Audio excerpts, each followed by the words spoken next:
గౌతమిపుత్ర శాతకర్ణి గురించి మనం మాట్లాడుకుంటున్నాం. గౌతమిపుత్ర శాతకర్ణి జయించిన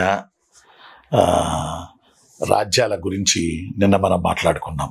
జయించిన రాజ్యాలకు సంబంధించిన విషయాలు. ఈరోజు ఆయన జయించిన పర్వత రాజ్యాల గురించి మనం మాట్లాడుకుందాం. గౌతమిపుత్ర శాతకర్ణి 23వ రాజు. 24 ఏళ్ళు ఏలాడు. 18 ఏళ్ళు నహపానుడితో యుద్ధాలు చేశాడు. నహపానుడితో యుద్ధాలు చేసినప్పుడు, అంటే శకులతో యుద్ధాలు చేసినప్పుడు, ఆ ఎపిసోడ్ చాలా జైజాంటిక్ ఎపిసోడ్, ఒక గొప్ప ఎపిసోడ్ అది. ఎందుకంటే ఆయన్ని ఓడించడం, నాణ్యాలు ఆకుపెడి చేసుకోవడం, శాతవాహనుల ఉదయిస్తున్న సూర్యుడు ముద్రలు, ఉజ్జయిని ముద్రలు, ఏనుగు ముద్రలు వేయడం, తర్వాత నాణ్యాలను విస్త్రీకరణ చేయడం. విచిత్రం ఏంటంటే, ఒక రాజు ఒక రాజ్యాన్ని వేసేస్తే ఫస్ట్ పడేది ఖజానా మీదే.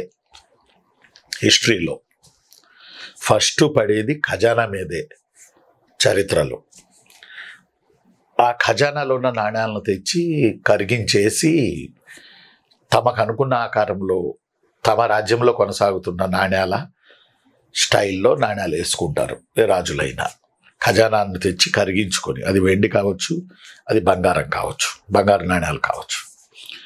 గౌతమిపుత్ర శాతకర్ణి వెరైటీ ఏంటంటే, ఆ నాణ్యాలని అలాగే ఉంచి నాణ్యాలపై ముద్రలు చెరిపేసి తన ముద్రలు వేసి ప్రతి నాణ్యానికి చిల్లు పొడిచాడు. ఇప్పుడు తాళపత్ర గ్రంథాలకి చివరిలో చిల్లు ఉంటుంది చూడండి, అన్ని కలిపి కట్టడానికి. అలా చిల్లు పొడిచాడు.